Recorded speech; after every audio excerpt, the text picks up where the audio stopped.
What's up guys, Houndish here, and today we're jumping in with some Destiny 2 news updates for Season of the Splicer. So, over the past day, there was a secret puzzle and code deciphered by the community leading to a reward, so we'll break down how to unlock a new emblem, as well as touching on the final secret in the Presage mission for this season. And then we've got some roadmap details for Season 14, additional tuning updates and Sandbox changes that Bungie will introduce in the next season, as well as a better look at the hubs for the Splicer season, rewards and much more, which we'll break down in the videos.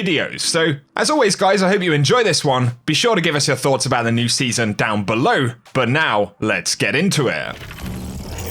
First up today, not sure whether you guys spotted that, but a bunch of content creators received mysterious video clips, and within, hidden binary codes which when compiled, have resulted in an emblem code for sequence Flourish. So, a little bit of a community mystery right there that players have had to figure out. And if you want to unlock the new emblem, you can do so on the redeem code section of Bungie's website when logged onto your account. So you'll need the code shown on screen, and I'll also link that in the description box below as well, so you can grab it for yourself if you're interested. A little bit of neat pre-season hype right there. But also this week being the final week of Season 14, the final datapad chest inside of Presage has been unlocked. And it's a cool one because we do get access to the Crown of Sorrow, and Osiris gives some dialogue about it, which some players actually missed due to a glitch, where it doesn't run. So I'll link a clip from Razhawk, which plays the dialogue down in the description. But Osiris says he will recover the crown, which has been modified, and requests that Keitel ensures it doesn't move until he can make that recovery. There's some pretty interesting story stuff right there. And outside of the finale for Guardian Games this weekend, that pretty much wraps up everything we're going to see inside of Season 14, at least that we know of. There is actually the roadmap for Season of the Splicer right here, which I didn't cover yesterday. And so we can see on May 11th when it launches, we'll get an intro mission, as well as access to armor synthesis, and the Endless Night will begin. All of that will be free for all players of Destiny 2.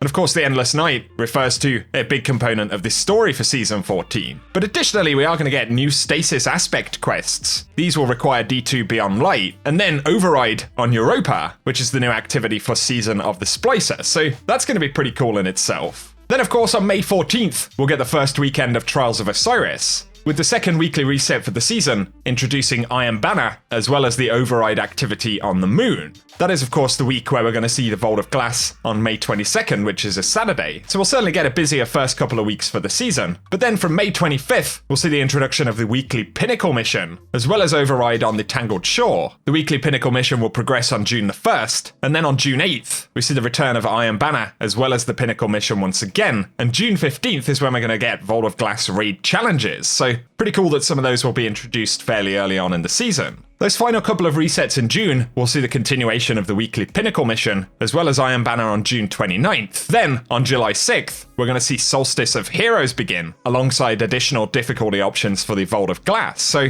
of course, we get that summer event. That's going to end on August 3rd, and they actually list on August 10th an epilogue for Season of the Splicer. So, that's the kind of main breakdown of the roadmap for the season, ending on August 24th, which does make it a couple of weeks longer than the traditional seasons we've had. Then of course we are expecting a longer season, or a bit of a gap, between Season 15 and eventually Witch Queen, which will launch early in 2022. So give us your thoughts on that calendar. But some other things we missed from the trailer just yesterday. A lot of you guys pointed it out, but it appears that all of the class swords are going to be returning. And these are the ones that we had both in Vanilla D2 and then reprised for the Menagerie. We can see 3 Guardians actually holding those swords right there. So presumably they are coming back revamped in some way. And for those new stasis aspects, we may have just spotted a couple of them in trailers. So right here, the Warlock charges up and throws their grenade, which explodes into stasis crystals, but actually leaves behind an ice javelin, which we can see is being picked up by other players. So the Titan picks it up and throws it right there. That's definitely new. And also right here, it appears that the Hunter is throwing a slightly different version of the Glacier grenades. We can see it kind of fills out this wider circular space around the Vex right there. So those are just a couple of the ones we've noticed inside of the trailer, but Kevin Yanis from Bungie also added that the Sandbox is working on a slew of tuning updates over the next few seasons. We are aware of key points of feedback in PvE and PvP. Some places we're actively looking at include stasis freeze, slow accuracy penalties, and Whisper of Hedrons, and we'll share more with you soon. So they do have a few things they want to look at, and we'll talk about a few other Sandbox changes in just a moment. Of course, there were also the Baby Fallen that we spotted in the trailer just yesterday, which is pretty cool. And obviously we're going to see those as part of the kind of key story points and some cinematic content for the season.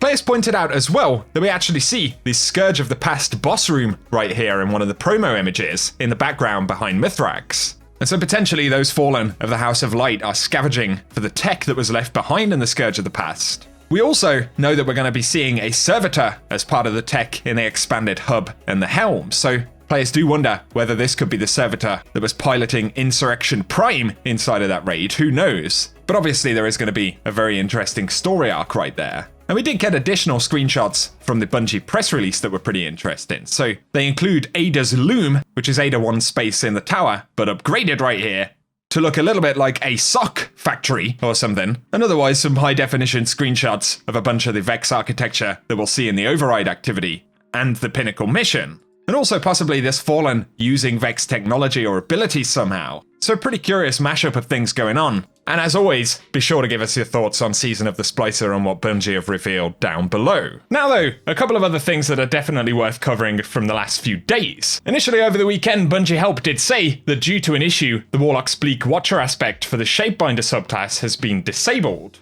And apparently there was a bug allowing Warlocks to get an infinite roaming super. And so for the moment that one's turned off, and Bungie will have to keep us posted on when they're going to get it fixed. Additionally, DMG pointed at the fact that Bungie are looking into additional solutions for 3-peaking. Of course they are going to make adjustments to third-person weapons that can influence that over the next couple of seasons, but this potentially indicates additional measures or ways that Bungie are going to look at to make it less of an issue. So it says they don't have a timeline just yet, but they do continue to look into solutions. Additionally, on the subject of Chaos Reach, some players have been airing frustrations with that one for a little while, and DMG said that the team is aware of feedback about the uptime, but also the hitbox on the super, and he says it looks like we have a fix slated for the next patch to address instances where the super could penetrate walls or objects. But the team is additionally aware of continued feedback on Geomag stabilizers and will provide more information when available. He did go on to say that there will still be moments where players hide behind things and are killed by splash damage if they're crouching too close to a corner, but hopefully this addresses moments where folks are clearly behind a wall, jumping through the air, but still taking damage. And so hopefully things are going to get a little bit better on that front as well. And after Bungie revealed a bunch of details about the Vault of Glass Reprise, which is going to go live on the 22nd of May, there have been a few questions, and some folks have asked about a 24-hour completion emblem,